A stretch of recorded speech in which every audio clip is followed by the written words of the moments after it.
This is Dr. Dave Mathewson in his final lecture, number 30, Applying the Methods of Interpretation to Revelation 12 and 13.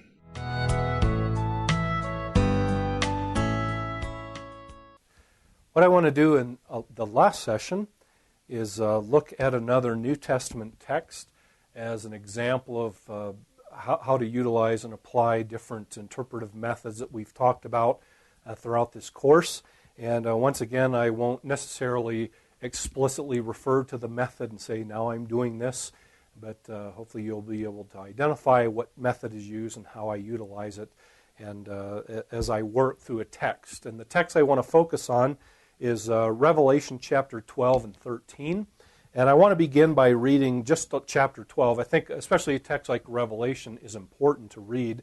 In fact, the book begins by issuing a blessing to the one who reads and those who hear. So Revelation was first meant to be heard, and there's something about listening to the images roll before our eyes and listening to the drama that goes on.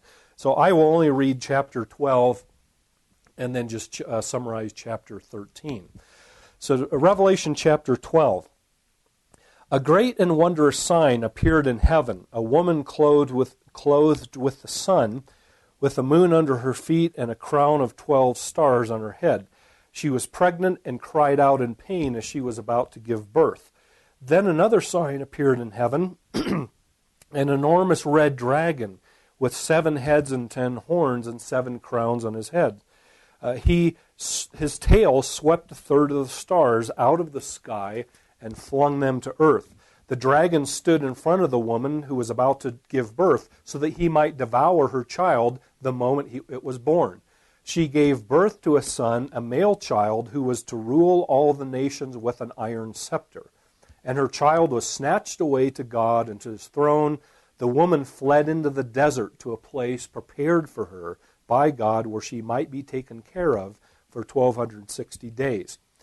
And there was a war in heaven. Michael and his angels fought against the dragon, and the dragon and his angels fought back. But the dragon was not strong enough, and they lost their place in heaven. The great dragon was hurled down, the ancient serpent called the devil, or Satan, who leads the whole world astray. He was hurled to earth, and his angels with him. Then I heard a loud voice in heaven saying, Now have come the salvation and the power and the kingdom of God and the authority of his Christ. For the accuser of our brothers, who accuses them before God day and night, has been hurled down. They overcame him by the blood of the Lamb and by the word of their testimony. They did not love their lives so much as to shrink from death. Therefore rejoice, you heavens, and you who dwell in them, but woe to the earth and the sea, because the devil has gone down to you. He is filled with fury because he knows that his time is short. When the dragon saw he had been hurled down to the earth, he pursued the woman who had given birth to the male child.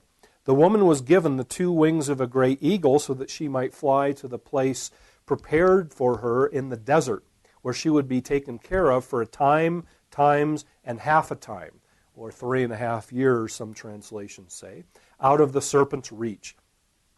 Then from his mouth the serpent spewed forth water like a river to overtake the woman and sweep her away with the torrent. But the earth helped the woman by opening its mouth and swallowing the river that the dragon had spewed out of his mouth.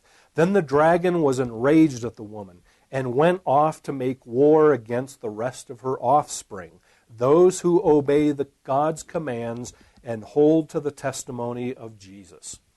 And then what is verse 1? And the dragon stood on the shore of the sea. And what happens in chapter 13 is you find what Satan stands on the shore of the sea. He seems to do so to summons 2 helpers, which we find in verse 13 or chapter 13 in the form of 2 other beasts, a beast that comes out of the sea and a beast that comes out of the earth. And these 2 beasts are called upon by Satan then to help him in pursuing the woman's offspring and making war with them in attempting to destroy them. Now, before we understand this text, it's important to place it within its historical context, and particularly the historical context of the book of Revelation. Revelation is clearly addressed to 7 churches that are located in the ancient area of Asia Minor, or modern-day Western Turkey, which the 7 churches are all ensconced within the Greco-Roman Empire, within Roman rule.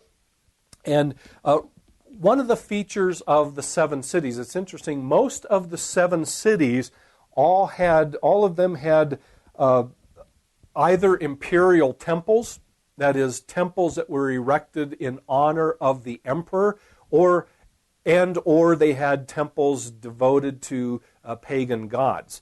And it was expected that Christians or citizens, those who found themselves within the confines of the Roman Empire, it was expected that they would worship and engage and participate in activities of worship for the pagan gods, but also for the emperor himself.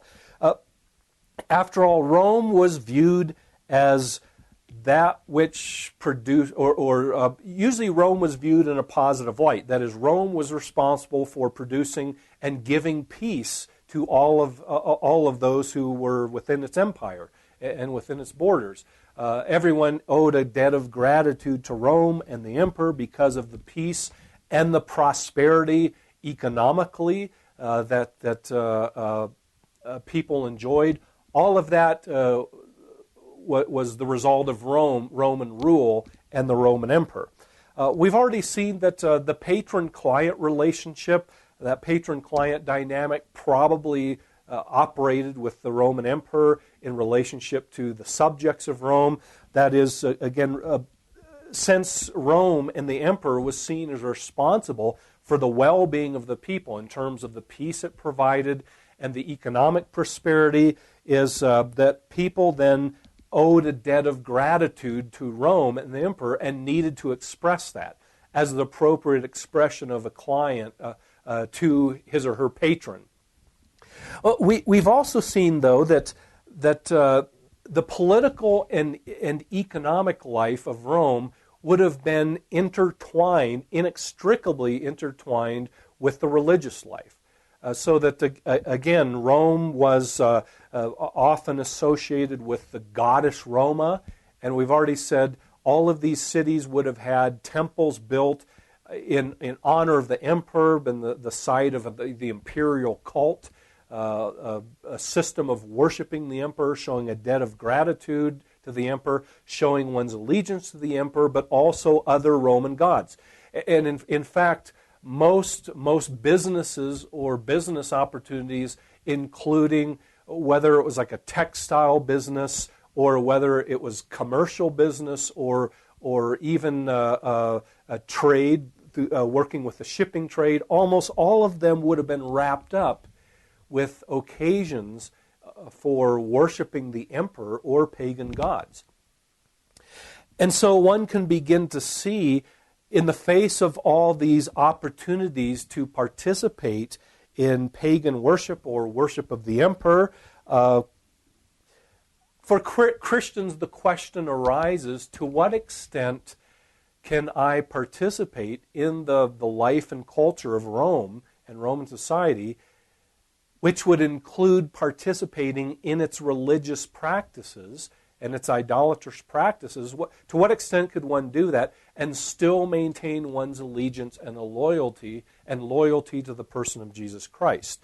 Some Christians refused to participate in the life of Rome, especially in the imperial cult and opportunities to worship the emperor and other pagan gods, and refused to do that because it was inconsistent with the exclusive worship that belonged to God and to Jesus Christ, and therefore would suffer the consequences, perhaps through loss of job or other types of persecution.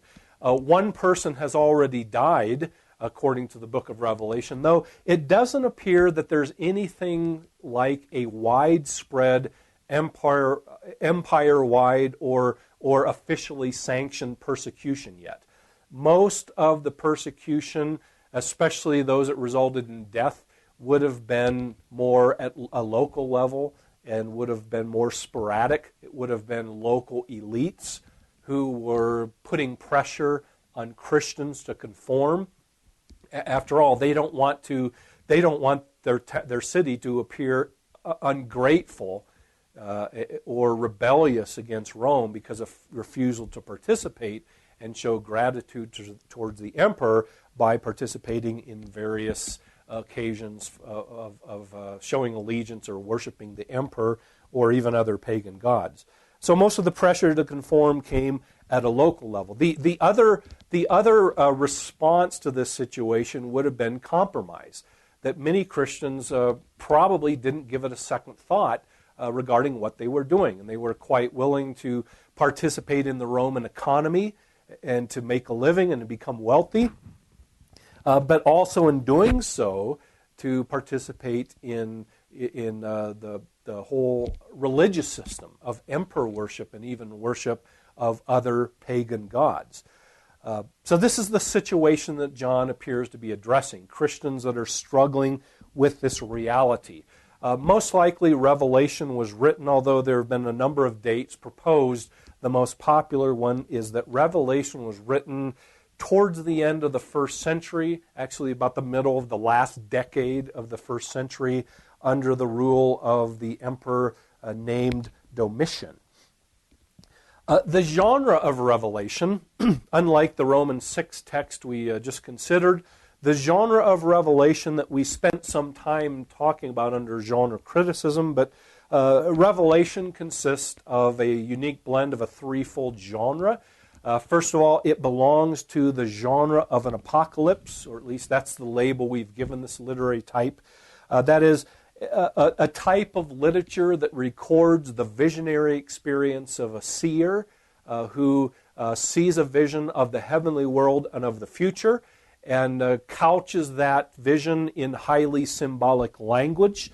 The purpose of this is to help the reader see their own reality in a new light. So by writing in the literary genre of an apocalypse, John is trying to get his readers to see their situation in a new light, to get them, especially for those who are compromising, to get them to wake up and see what is really at stake, to see a different perspective on their situation, a transcendent or heavenly perspective that John has been revealed to John, and now he passes on in writing to his churches.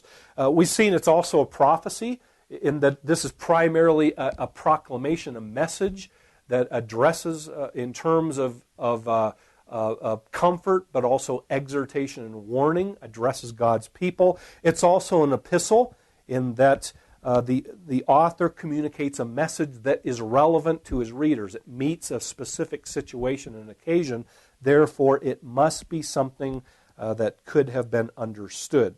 So when we read Revelation 12 and 13, any interpretation of its images or symbols or the text as a whole that John could never have intended and his readers could never have picked up on or understood is probably to be rejected.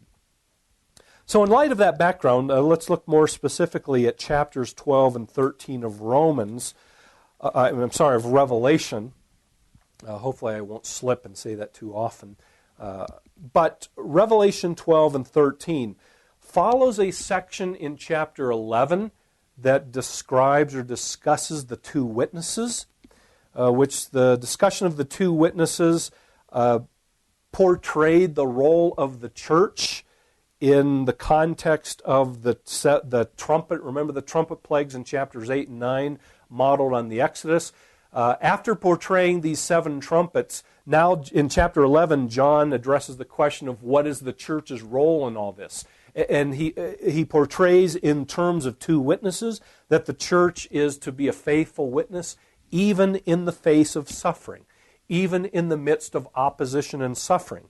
And interestingly, in chapter 11, John describes a beast that comes out of the abyss and makes war with these 2 witnesses and actually defeats them. So that chapters 12 and 13, I think, go into even more detail then chapter 11 to ask, what is the source, the true source of the church's conflict? It goes into more detail concerning this conflict between the two witnesses, or the church, and the beast. And so now we're going to see in chapters 12 through 13 a further, again, the author addresses in even more detail this conflict between the beast and between God's people, the church. As we look at chapters 12 and 13, then we have to also need to ask, what are the meaning of some of the symbols? What events might be being referred to in chapters 12 through 13? When do they occur? Is this describing things that happened in the first century, or is it describing events that happen at the second coming of Christ, at the end of the world? So we'll need to deal with those questions that I think are unique to Revelation as an apocalypse, but as a prophecy as well. Chapters 12 through 13 need to be treated together because they form a unit, primarily revolving around these three beasts, and also the woman and her offspring. But we find three beastly or beast or dragon, serpentine type figures. We find a dragon playing the central role in chapters 12. But then we see in chapter 13 two other beastly figures that are actually, we'll see, described in very similar terms as a dragon. And we've already seen that the dragon ends up standing on the seashore as if he's looking for or ready to summons more help. And he does so by calling two beastly figures that resemble him and are described in a very similar way to the dragon of chapter 12. So chapter 12 and 13 form a unit. And again, these three beastly figures probably form what some interpreters have called an unholy trinity.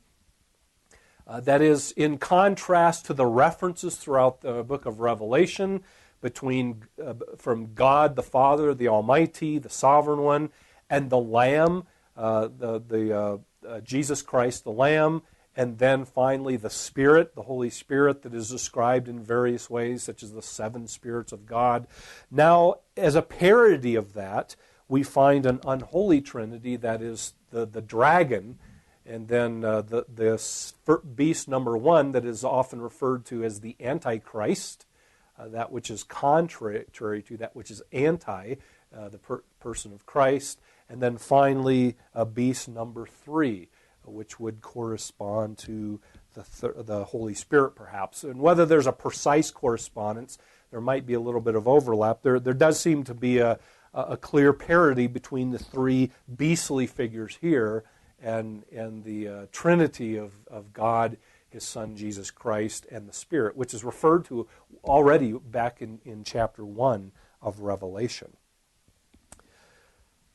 So to narrow it down and look at chapters 12 and 13 in more detail, starting with chapter 12, and what we want to do is be alert both to, number one, the symbols and perhaps their background and their meanings and what they refer to, but then also how the narrative develops. And again, we said part of the genre of an apocalypse is it's a narrative account of a visionary experience. So much like narrative literature, there's a story, a movement, a narrative, and it's not enough just to isolate the symbols and ask what they mean, but to be alert to the whole text and what it's doing. So the first interesting symbol we're introduced to in chapter 12 is this woman with 12 stars on her head. And much of this comes from the Old Testament. Probably the woman here is symbolic of Old Testament Israel. And we'll see, though, that in the rest of the chapter, this reference to Israel as God's people will merge into Jesus' own followers, who at the very end of chapter 12 are described as those who keep, chapter 12 and the very last verse, those who obey God's commands and keep the testimony of Jesus.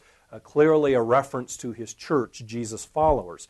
So in a sense, we're going to see the one people of God from the perspective of Israel, but then also the people of God through Jesus Christ that includes Gentiles as well, his church. Although the author doesn't clearly indicate when one merges into the other. But mainly he's interested in portraying the one people of God consisting of both Israel and God's people, the church, as well. But we're going to see chapter 12 seems to follow a story, beginning with this woman who, again, probably represents God's people in the Old Testament, the nation of Israel. And this woman is portrayed as about to give birth to a child. And before we look at the identity of that child, though, the author introduces another figure, this hideous dragon, that function in this text is to pursue the woman because the woman is pregnant with a child who is identified clearly to point to an Old Testament allusion. This child is identified as a male child who will rule all the nations with an iron scepter. A clear allusion back to Psalm chapter 2 and verse 8, which an Old Testament psalm that is often depicted as a royal psalm or a messianic psalm that is picked up in the New Testament in reference to Jesus Christ. So the author, by alluding to the Old Testament, makes it clear that the child that this woman is pregnant with is none other than Jesus Christ, the messianic ruler, the son of David, who will rule all the nations with an iron scepter in fulfillment of Psalm chapter 2. So now the dragon pursues the woman in order to devour and destroy this child. But as the text clearly indicates, the child is rescued from the clutches or the teeth of this dragon and is raised up and ascends to heaven, therefore frustrating the dragon and depriving the dragon of its prey. Now, this one interesting thing is this story, as told in this text, although one can clearly identify it with another story that we'll mention in just a moment, also reflects a common story in the Greco-Roman world. That is, there are a number of Greco-Roman myths that follow a similar story or narrative. That is, a goddess who is about to give birth to a son, and a dragon or beast figure that pursues her and tries to devour the son. And usually the son is, sometimes the woman gives birth to the son, and in one story the son is taken to an island until he grows up, and then he comes back and he slays the dragon that was pursuing the woman in the first place. And usually the son is a god, one of the Greco-Roman gods. But John seems to take this story, not to buy into that myth, but to take a common story and to show this story actually has historical reality. That is, it's difficult to read Revelation 12 and not see, at least in summary form, in very different form, more symbolic form, the story of the birth of Christ.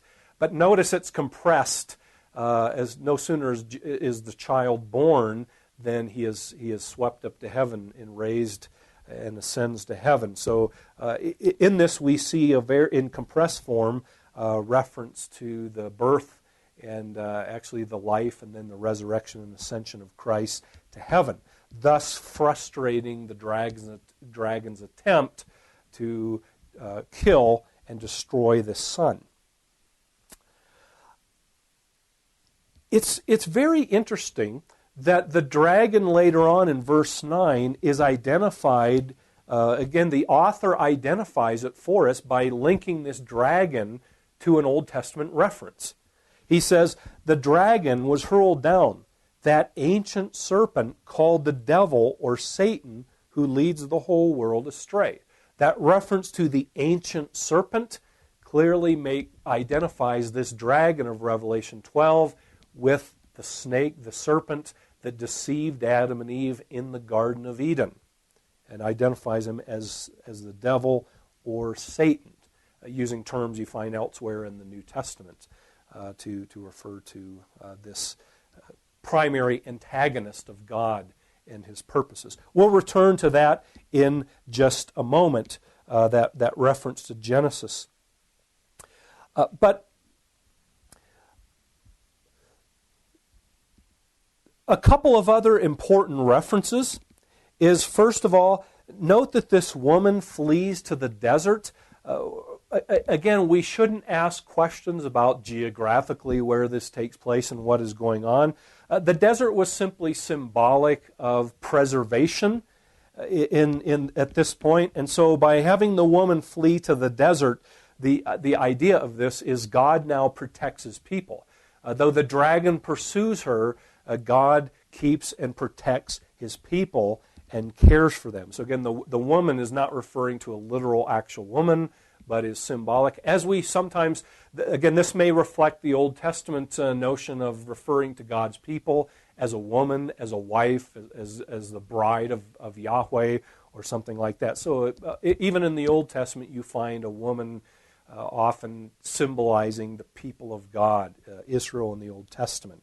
And so by having this woman flee into the desert, this is a clear, I think, indication of her preservation and safety, and God keeping her and caring for her, even in the face of the wrath of this dragon figure, again, who is identified as Satan.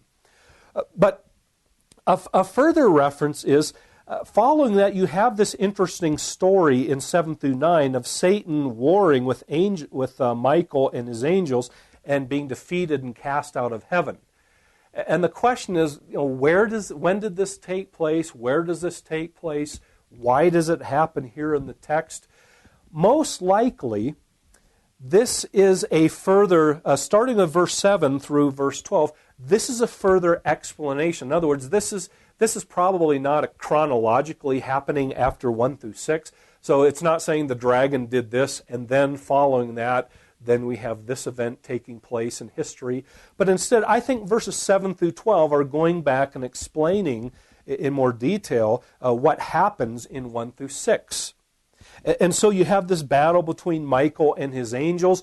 Remember, apocalyptic literature deals with transcendent heavenly reality as a reflection of what's taking place on earth.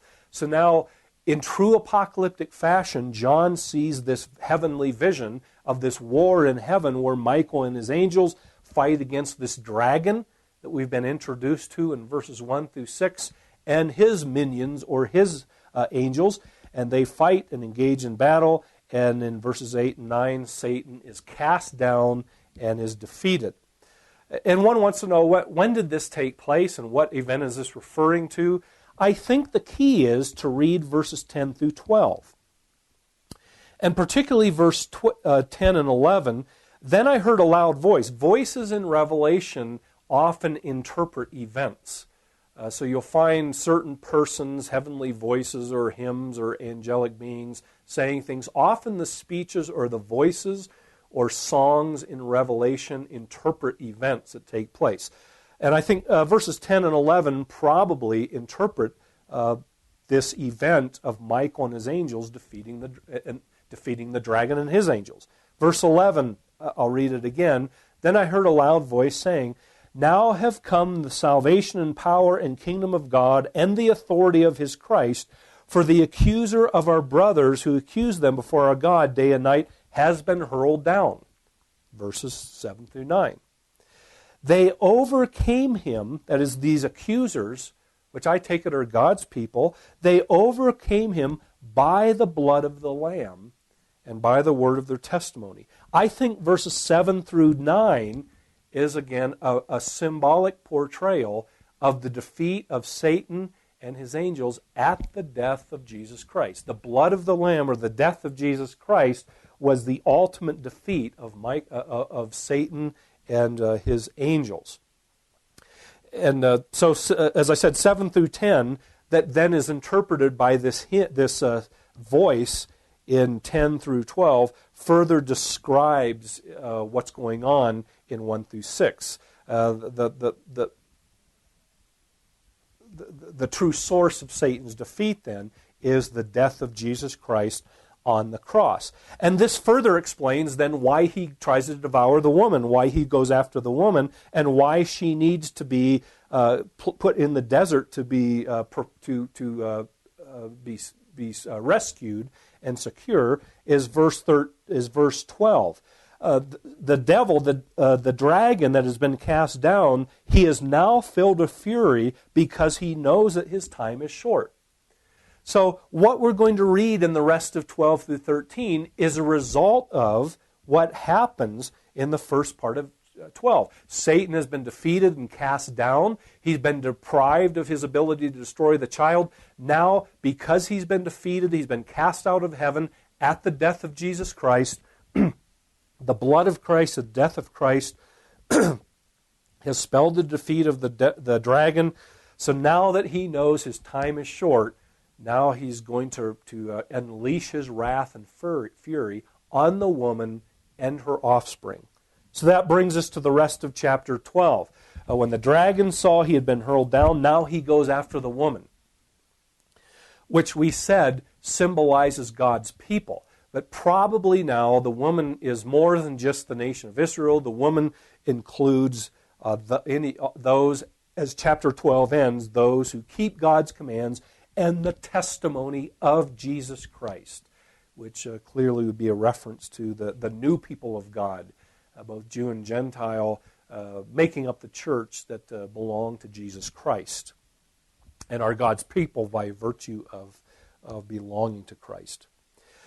But there's an interesting contrast going on here that, again, if we try to make sense of it at a literal level, will result in doing one thing with it. But I think the best way to make sense of it is to read it symbolically, as Revelation, as the genre of Revelation, I think, asks us to read it. And that is, you'll note that there's a contrast between the woman and her offspring. We've said the woman refers to the people of God, but then who are the woman's offspring? Are these someone else? Is the woman Israel and her offspring are somebody else, the church perhaps, or Gentile? How are we to understand the woman and her offspring? Are these two separate entities? Well, if we read it literally, that would seem to be the case, but I think better is to understand in true apocalyptic fashion, we need to read this symbolically. So the woman and her offspring, however, it does not make sense at a literal level. At a symbolic level, they probably both refer to the same thing. The woman and her offspring are probably both symbolic of the people of God. But they're probably symbolic of the people of God from two different perspectives. Notice, as we've already said, the woman back in verse 6 flees to the desert, where she is to a place already prepared by God, where she is taken care of for 1,260 days.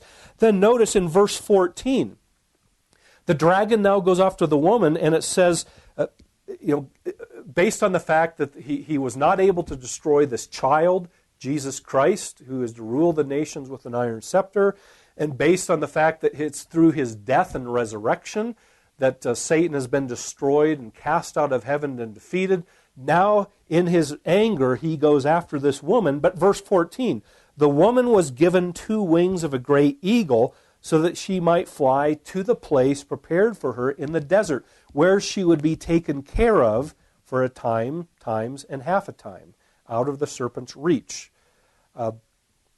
So in both of these images, you have this woman going to a place, the desert, where she is preserved and taken care of, out of the reach of Satan. Yet, after that happens, in starting at verse 6:17, after all attempts to destroy this woman, even when he can seem to get to her, the earth opens up and devours Satan's attempt to destroy the woman. So the woman is preserved. Satan can't get at her. So he gets angry in verse 17, and he goes after the rest of her offspring, who apparently he is able to get at. So what are we to make of this? If the woman and the children refer to the same thing, how can Satan not get at the woman, but he can pursue her offspring? I think this is John's way of suggesting God's people, the church, are, on the one hand, are kept and preserved. Satan cannot ultimately destroy them and touch them. Yet, that's the perspective of the woman. Yet, from the perspective of her offspring, God's people might suffer persecution, some of them even death. Yet, ultimately, God's church and his people, especially spiritually, cannot be harmed and cannot be destroyed. Physical persecution cannot serve to destroy the relationship of God's people to God himself. And we'll see, ultimately, through a new creation, God indeed will vindicate his people. So that ultimately, no matter how much Satan can cause problems for God's people physically through persecution, that's a perspective of the offspring. Even though he can cause problems for the church physically and temporally, from the perspective of the woman, ultimately the church cannot be harmed and destroyed.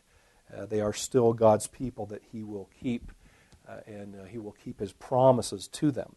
So the woman and her offspring probably refer to the same entity, the church, the people of God, yet it's looked at from two different perspectives. They're preserved spiritually, yet they're still subject to persecution at the hands of this dragon.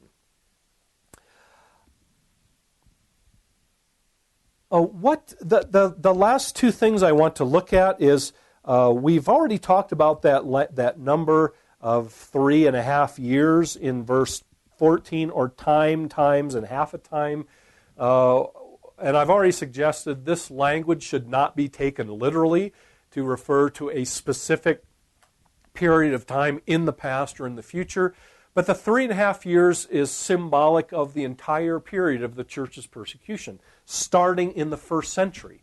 Again, John is trying to help the churches make sense of what it is they are experiencing under Roman rule, especially for Christians who are suffering, or even for those who aren't but need to be made aware of the need to stop compromising and to embrace Jesus Christ no matter what the consequences. John now is trying to help them to understand the true nature of their conflict. So I take it the 3.5 years is referring simply to the entire period of the church's existence as it struggles with persecution that is instigated primarily by Satan. The whole entire period of the church's conflict with the world that John is now making clear, behind that stands none other than Satan himself. One other dimension to add to this story is to go back to that reference to Satan in verse 9, where he's described as the serpent of old, making a clear intertextual connection to Genesis chapter 3. And I want to look at this text again, but first of all I want to read Genesis 3, 15 through 16, and then with that text resonating in our ears, go back to Revelation chapter 12 and 13 and note possible correspondences. So chapter 3, right after Satan tempts Adam and Eve to sin through deception, which is interesting. Notice it in verse 9 of chapter 12 of Revelation. The dragon is called the one who leads the entire world astray. Satan is portrayed primarily as a deceiver, and that's exactly how he gets Adam and Eve to sin, by deceiving them. But then following that, God then begins to speak to the serpent and to the woman in verses 15 and 16, to the serpent and to Eve. To the serpent he says, I will put enmity between you and the woman, and between your offspring and hers. He will crush your head, that is the woman's seed, will crush your head, the serpent's head, and you, the serpent, will strike his heel, that is the seed of the woman's heel. And then verse 16, to the woman he said, I will greatly increase your pains in childbearing. With pain you will give birth to children. Now keep all those elements in mind and go back and read Revelation chapter 12 and 13. Notice that it begins with a conflict between the woman and the dragon. a battle or conflict between the woman and the dragon over her son. And even after the son is born, the dragon goes after the woman. So that's the first part of the Genesis 3, verse 15. But also note that what happens is the dragon then ends up going not after the woman, but after the woman's seed. Notice that language of seed. But then one could ask, well, doesn't Genesis say that the dragon's seed will go after the woman's seed? Well, this is where chapter 13 comes in of Revelation. These two beastly figures are the seed of the dragon. They're described just like him. He stands on the seashore at the end of 12 to summons them. So you have both of those elements. There's conflict between the dragon and the woman in chapter 12, and there's also conflict between the dragon seed, chapter 13, and the woman's seed in chapter 12 and 13.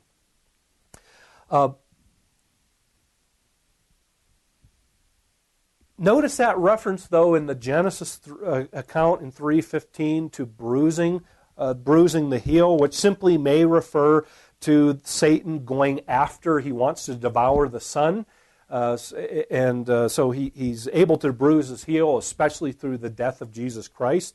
But then it says that the son, the woman's seed, will crush his head.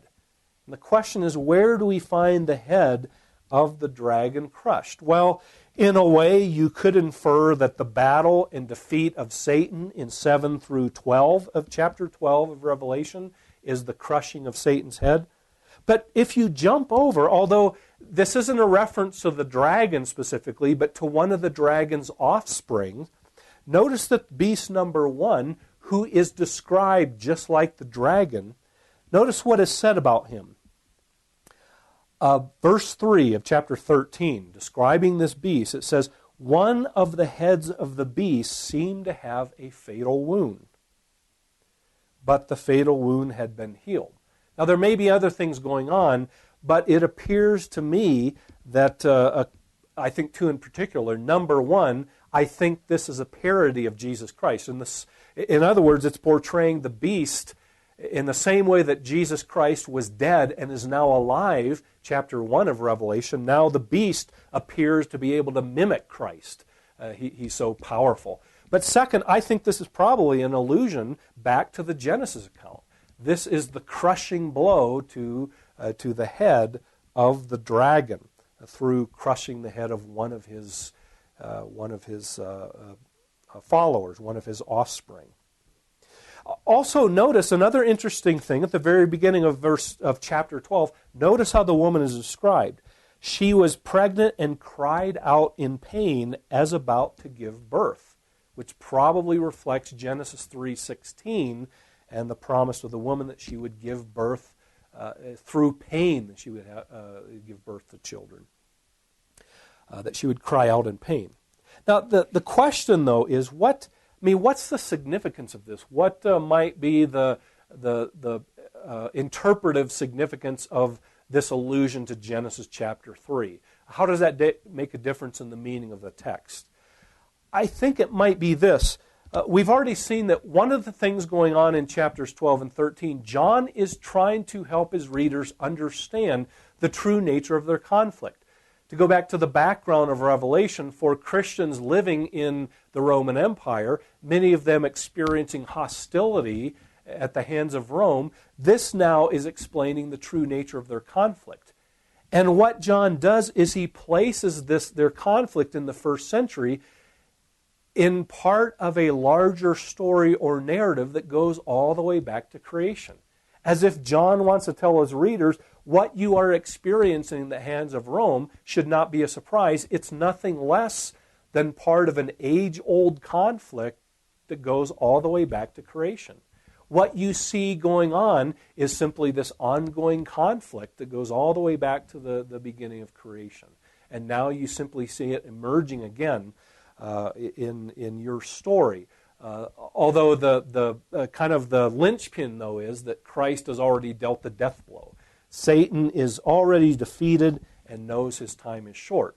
So the Christians in Asia Minor of the first century, and we might indeed say Christians in any age that find themselves in similar situations, can take heart because, number one, they know this is nothing less than a story, an age-old story, a conflict that goes all the way back to creation. And second, Christ has already dealt the death blow and defeated the enemy, the primordial enemy, Satan, and therefore his time is short. Therefore, they can respond appropriately. They can hang on and not become overwhelmed and discouraged, because now they're able to see their situation from a new perspective and in a new light. So these chapters portray then and explain the true nature of the church's struggle in the first century. Again, empirically, they look out and see the Roman Empire and the pressure to conform and all that the Roman Empire does. But John then, in true apocalyptic fashion, portrays a different perspective and says things aren't as they really appear. But behind what you see in the world is this age-long struggle and even a heavenly battle that determines what is going on in the present. It helps them put their conflict in the context of God's larger, broader intention for history and for his people. In chapter 13, then, we are introduced, as I said, to two of Satan's cohorts. He stands on the sea to summons two other followers that emerge from both the earth and the sea. These two beasts probably have their background in both the Old Testament. Sometimes you find beastly figures or dragon-like figures. We looked at Isaiah chapter 51 and verse 9. The Rahab, the serpent that is pierced through, the serpent of the sea. So you find this idea of beasts associated with the sea in apocalyptic literature, but also in the Old Testament. Sometimes you find the notion of two beasts, often labeled the behemoth and the leviathan.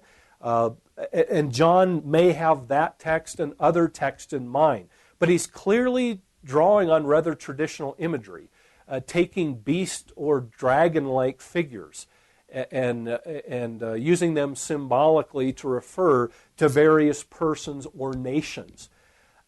So when I read this text here, most likely, to back up, when I read this text, we need to then ask, first of all, what is the meaning or connotations communicated by these beastly figures? And second, what or whom might they refer to? So first of all, by using beastly, serpentine, dragon-like figures, whether in the Old Testament or apocalyptic literature or even in Greco-Roman literature, a beast or serpent-like figure usually symbolizes features of evil and chaos and antagonism, destruction, everything opposed to life and order, etc.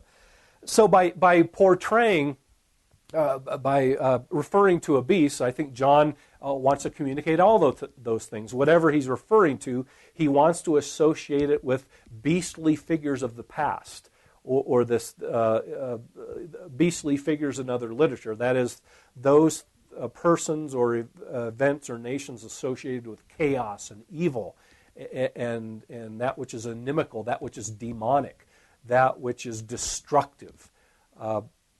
The question, though, is, to what do these two beasts in chapter 13 refer? Starting with the first one, I find it very difficult that a first century reader, again, remember, Revelation is a letter, it's a prophecy, it's trying to communicate a message to the first readers to make sense of their situation. I find it difficult to think that a first century reader would identify this first beast with anything or anyone other than first century Rome and perhaps the Roman emperor. And so what the author's doing then, again, is the readers look out in their first century context and see this glorious, colossal Roman Empire, and they see the emperor on his throne, and he's responsible for peace and all these blessings and prosperity, and they're called upon to give him allegiance.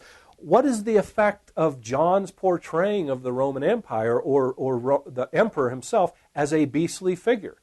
It's to get the readers to see it's not as it appears.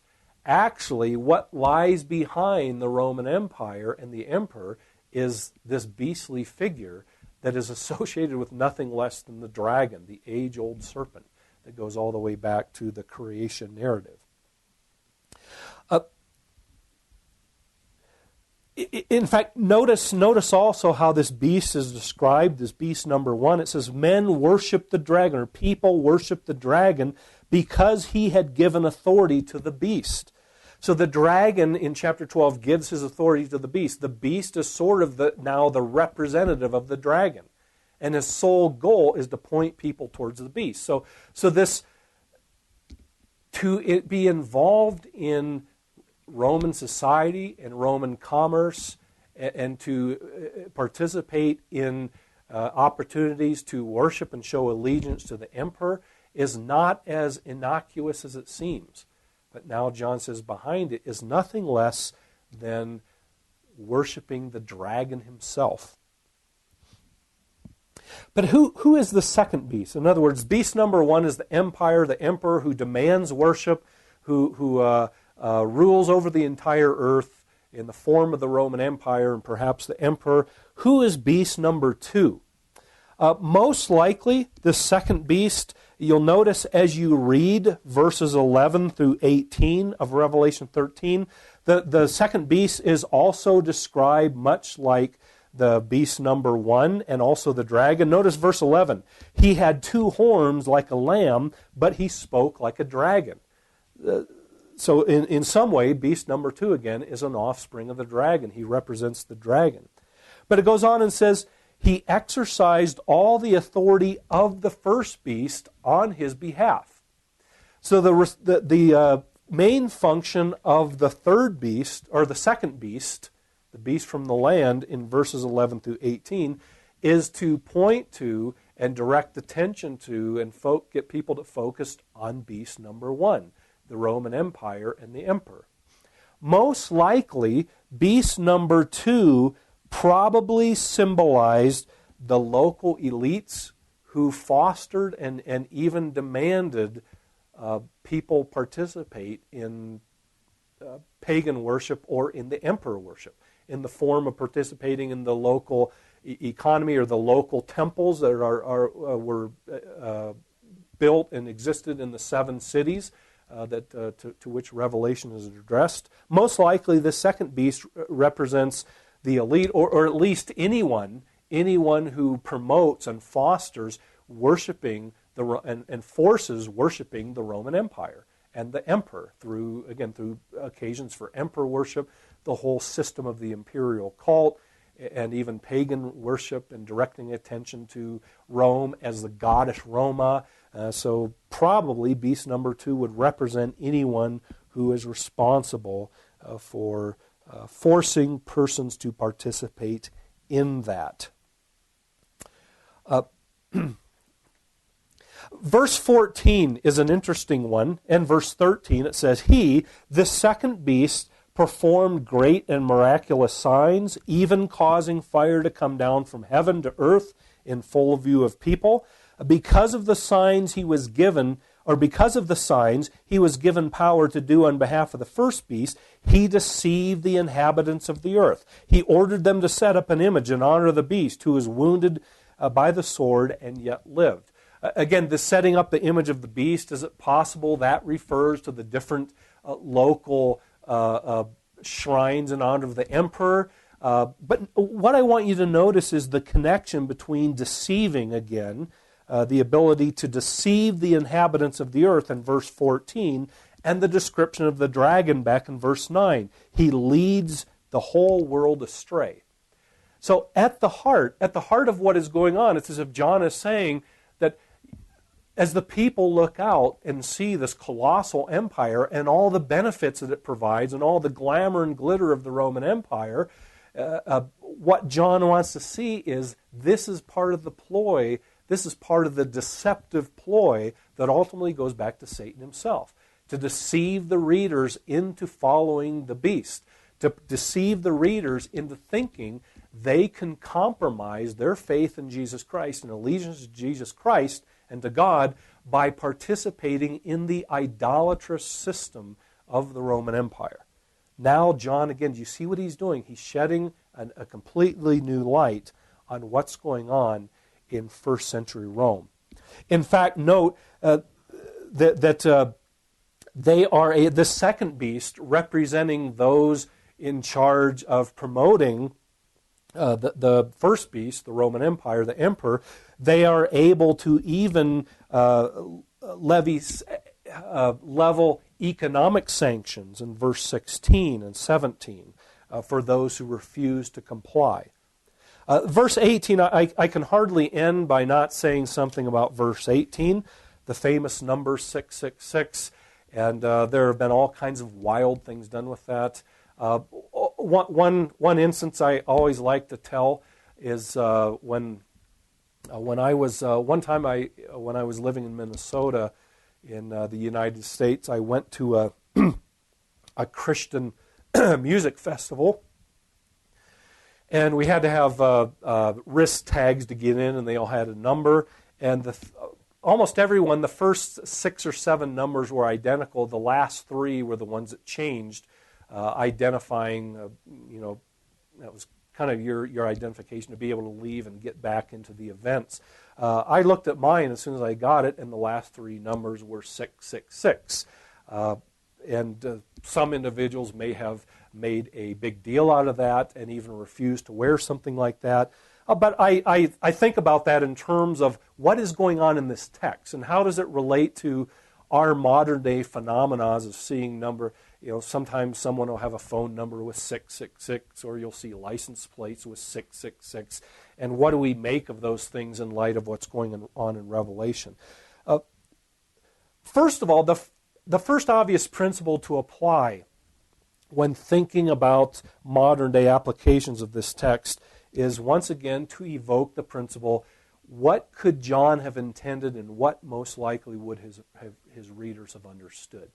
And this, in my mind, automatically rules out all kinds of modern day speculation regarding computer chips embedded in a person, or credit cards, or the internet, or identifying specific, whether it's Saddam Hussein or some other specific individual. All of that is far beyond the horizons of the first century author and reader. Furthermore, notice that this is not accidental. This is not just the coincidental occurrence of the number 666, especially when it naturally comes over after 665 and before 667. But this is an intentional receiving of this mark by those who will indeed pay allegiance to and even worship to the beast. So these are not, the 666 in Revelation 13 is not just a coincidental appearance of the number. It's an intentional act on the part of the readers to receive it and to embrace it and participate in it, whatever it is. Let me say 2 things. Number one, most likely this is to be seen symbolically as the counterpart of chapter 7, where the saints also receive a seal or a mark indicating their identification. The seal or the mark here, 666, is meant to indicate the true identification of the followers of the first beast, the Roman Empire or the emperor. But second, out of all the possibilities, I think there are 2 that are compelling. Number one is the number 666 probably corresponds to at least one spelling of the name of Nero, one of the more well-known Caesars.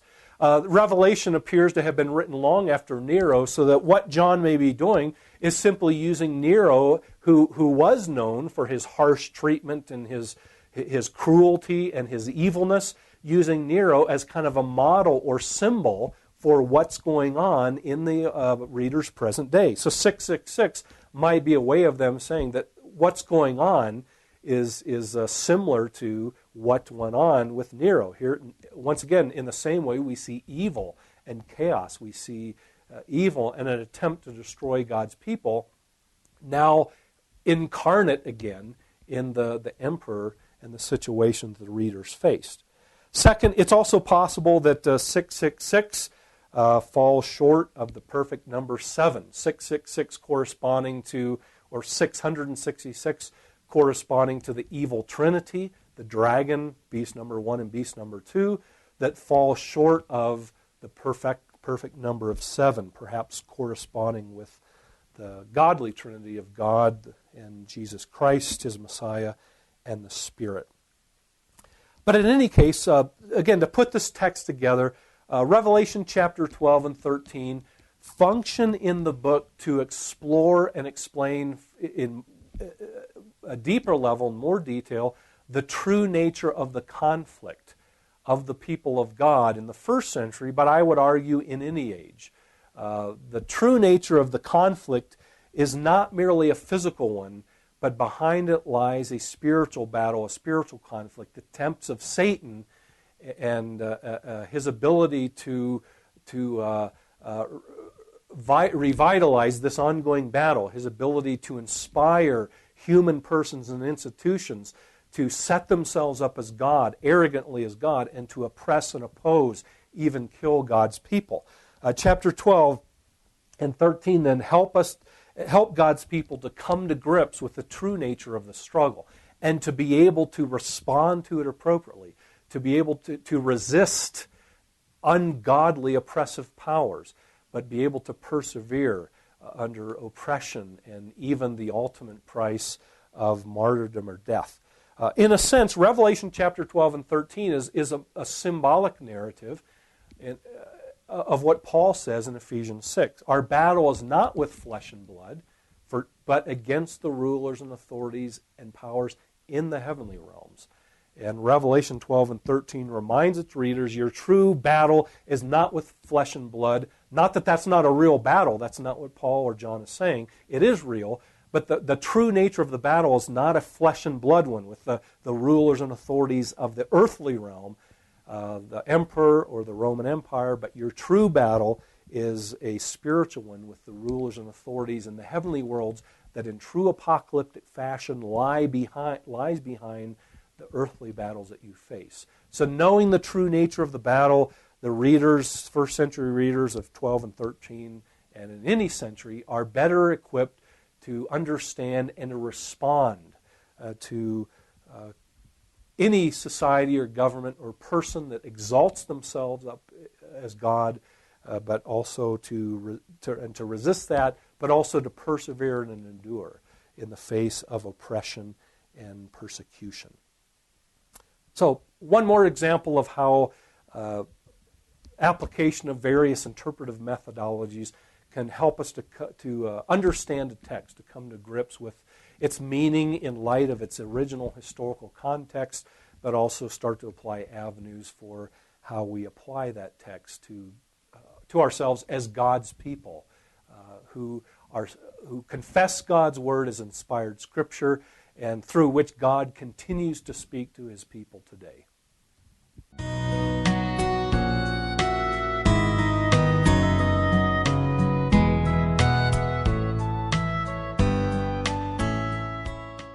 This is Dr. Dave Mathewson in his final lecture, number 30, Applying the Methods of Interpretation to Revelation 12 and 13.